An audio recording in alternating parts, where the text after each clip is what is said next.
Hôm nay Bun Bun mua được 2 chiếc bánh bao to ơi là to. Mình ăn hết một mình cho đã nhé.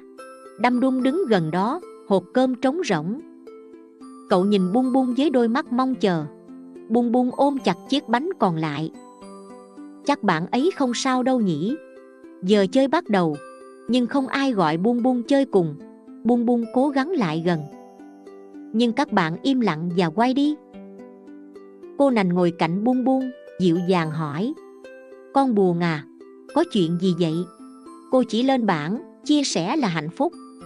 Bun Bun ngẫm nghĩ và bỗng mỉm cười: Cho bạn nè, mình cùng ăn nhé.